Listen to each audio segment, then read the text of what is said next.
بزرگان محترم اور عزیز میرے بھائیوں، حضرت ابو بکر صدیق رضی اللہ عنہ جو انبیاء علیہم السلام کے بعد سب سے افضل انسان ہے، وہ ایک مرتبہ اپنی زبان کو پکڑے بیٹھے تھے اور اس کو مروڑ رہے تھے۔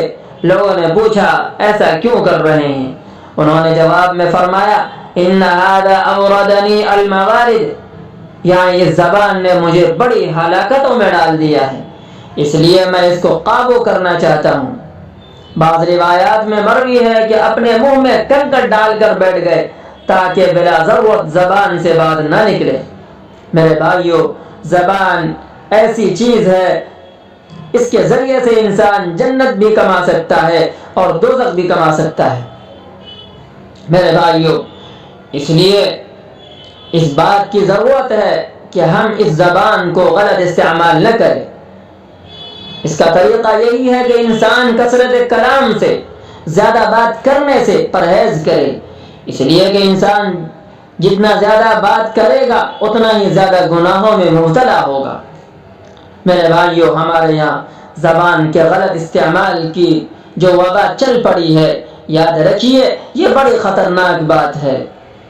دوستوں کو بلا لیا، آنا ذرا بیٹھ کر گپ شپ کریں، اب اس گپ شپ کے اندر جھوٹ بولا جا رہا ہے، غیبت اس کے اندر ہو رہی ہے، دوسروں کی برائی اس میں بیان کی جا رہی ہے، دوسروں کی نقل اتاری جا رہی ہے، جس کا نتیجہ یہ ہوتا ہے ہماری ایک مجلس نہ جانے کتنے گناہوں کا مجموعہ ہوتی ہے۔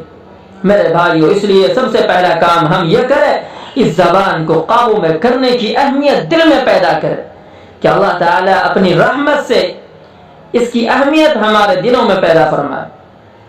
میرے بھائیوں، یوں تو سارا معاشرہ اس زبان کے گناہوں میں مبتلا ہے، یوں تو سارا معاشرہ اس زبان کے گناہوں میں مبتلا ہے، لیکن احادیث میں آپ علیہ السلام نے خواتین کے اندر جن بیماریوں کے پائے جانے کی نشاندہی فرمائی، ان میں سے ایک بیماری یہ بھی ہے کہ زبان ان کے قابو میں نہیں ہوتی۔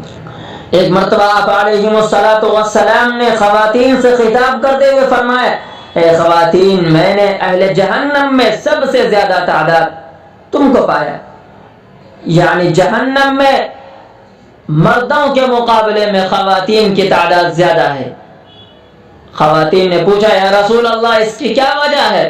تو آپ علیہ السلام نے فرمایا تکثرن اللعن وتکفرن العشیر، تم لعن طعن بہت کرتی ہو اور شوہروں کی ناشکری بہت کرتی ہو، اس وجہ سے جہنم میں تمہاری تعداد زیادہ ہے۔ دیکھیے اس حدیث میں آپ علیہ السلام نے جو دو باتیں بیان فرمائی، ان دونوں کا تعلق زبان سے ہے، لعنت کی کثرت اور شوہر کی ناشکری۔ معلوم ہوا کہ آپ علیہ السلام نے خواتین کے اندر جن بیماریوں کی تشخیص فرمائی اس میں زبان کے بیجا استعمال کو بیان فرمایا کہ خواتین زبان کو غلط استعمال کرتی ہے، مثلا کسی کو طعنہ دے دیا، کسی کو برا بھلا کہہ دیا، کسی کی غیبت کر دی، یہ سب اس کے اندر داخل ہے۔ میرے بھائیو، اس لیے ہمیں چاہیے کہ ہم اپنی زبان کو قابو میں رکھیں اور بیجا اپنی زبان کو استعمال نہ کریں۔ جب بھی زبان کو کھولے اچھی بات کرے۔ اللہ تعالی ہمیں عمل کی توفیق عطا فرمائے۔